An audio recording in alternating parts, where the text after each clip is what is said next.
1 Kings chapter 19. Now Ahab told Jezebel everything Elijah had done and how he had killed all the prophets with the sword. So Jezebel sent messengers to Elijah to say, "May the gods deal with me, be it ever so severely, if by this time tomorrow I do not make your life like one of them." Elijah was afraid and ran for his life. When he came to Beersheba in Judah, he left his servant there, while he himself went a day's journey into the wilderness. He came to a broom bush, sat down under it, and prayed that he might die. "I've had enough, Lord," he said. "Take my life. I am no better than my ancestors." Then he lay down under the bush and fell asleep. All at once an angel touched him and said, "Get up and eat." He looked around, and there by his head was some bread baked over hot coals and a jar of water. He ate and drank, and then lay down again. The angel of the Lord came back a second time and touched him and said, "Get up and eat, for the journey is too much for you." So he got up and ate and drank. Strengthened by that food, he traveled 40 days and 40 nights until he reached Horeb, the mountain of God. There he went into a cave to spend the night. And the word of the Lord came to him, "What are you doing here, Elijah?"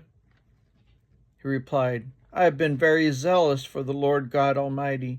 The Israelites have rejected your covenant, torn down your altars, and put your prophets to death with the sword. I am the only one left, and now they are trying to kill me too." The Lord said, "Go out and stand on the mountain in the presence of the Lord, for the Lord is about to pass by."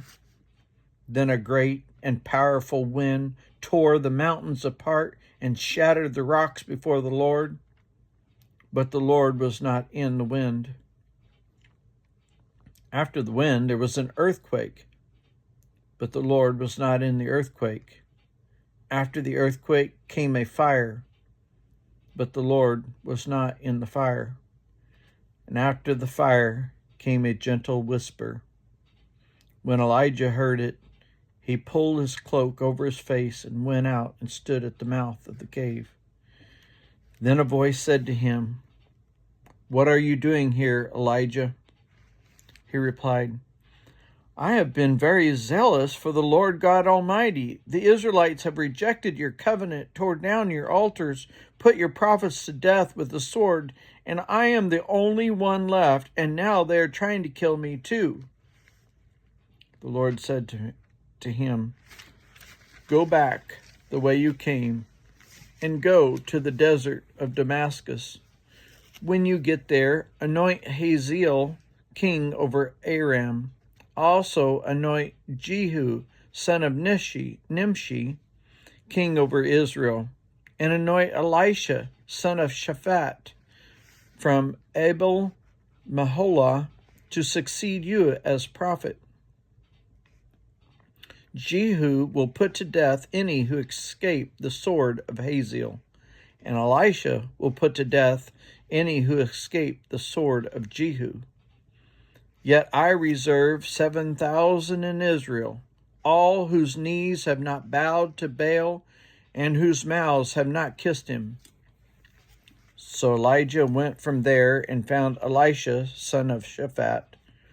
He was plowing with 12 yoke of oxen, and he himself was driving the 12th pair. Elisha went up to him, threw his cloak around him. Elisha then left his oxen and ran after Elijah. "Let me kiss my father and mother goodbye," he said, "and then I will come be with you." "Go back," Elisha replied. "What have I done to you?" So Elisha left him and went back. He took his yoke of oxen and slaughtered them. He burned the plowing equipment to cook the meat and gave it to the people, and they ate. Then he set out to follow Elijah and became his servant.